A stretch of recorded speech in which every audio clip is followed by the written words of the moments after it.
कष्ट में बाल्यावस्था में उनका जीवन व्यतीत हुआ और उनका माताजी श्री तुलसी देवी और पिताजी श्री दुबे आत्माराम दुबे जी की वो पवित्र किए हैं, जो कि बचपन में ही इतने कष्ट हो गए हैं, भिक्षा भी मांगे हैं, सब कोई भी भिक्षा में नहीं, उनका दान हो गया था, इस दान, इसलिए तो वो सब असुर मानते थे। लेकिन भगवान शंकर पार्वती की दया हुई, उन्होंने स्वयं उनको दूध पिलाए, उन्होंने तपस्या किया और श्री गुरु जी के शरण में गए।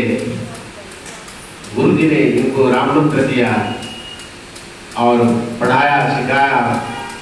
इसके बाद उनको जनेऊ संस्कार करवाया और विवाह भी करवाया।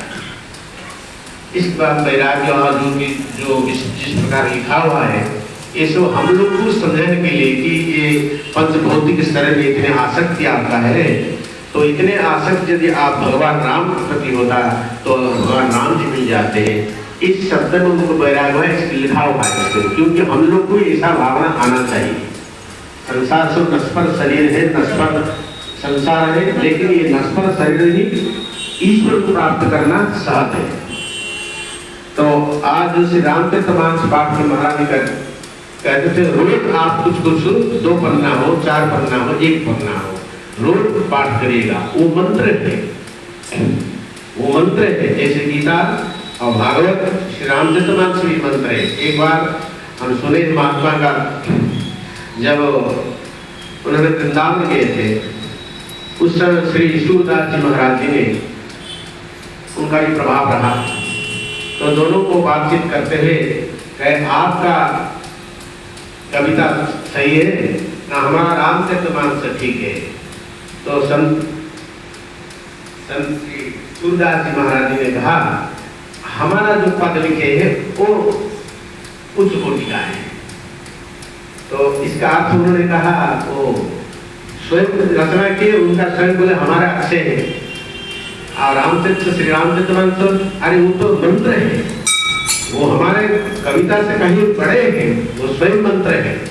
इसीलिए प्रतिदिन उनका समझे या न समझे, श्री रामचरितमानस का 5 दोहा 7 दोहा कुछ भी दोहा रोज पाठ करना चाहिए।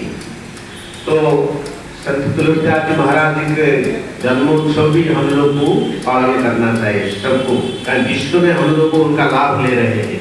संकट में हो, बुखार में हो, कुछ प्रार्थना करते हो, घर के आशा के लिए हो, हम लोग नवरात्र अखंड पारायण से हनुमान चालीसा सब पाठ करते हैं। और विनय पत्रिका ऐसा ग्रंथ है कि अंतिम में श्री तुलसीदास जी महाराज जी अपना भाव को निवेदन करके भगवान को समर्पण किया था। उसी में भगवान श्री राम जी का सही भी हुआ, दस्तखत भी हुआ। उनका रोज पाठ करने से भी बहुत लाभ होता है। तो महाराज तो सब कह दिए हैं, भगवान का नाम कीर्तन करना चाहे, घरे करो, नाचते हो नाचते हो नाचते हो गति कली नहीं केवल हरे नाम नामे हो केवल करो, नाचते हो कहते ध्यान विष्णु कृत्य में सत्य में भगवान का ध्यान करने से हमको मुक्ति मिलती है।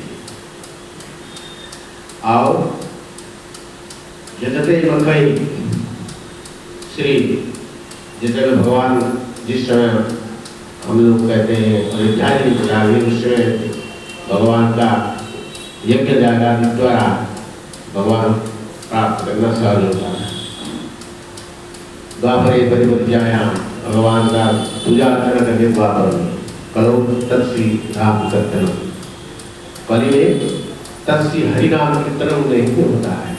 इसलिए वो भगवान का श्री रामचरितमानस पाठ करना, राम नाम लेना, हरे राम राम राम हरे हरे, हरे कृष्ण कृष्ण कृष्ण हरे हरे, श्री राम जय राम, श्री राम जय राम, जो प्रिय है आपको उनको करना चाहिए। लेकिन दास का विचार ऐसे है, जितने महाराज कह रहे थे, जितने व्रत है, एकादशी व्रत सर्वश्रेष्ठ है।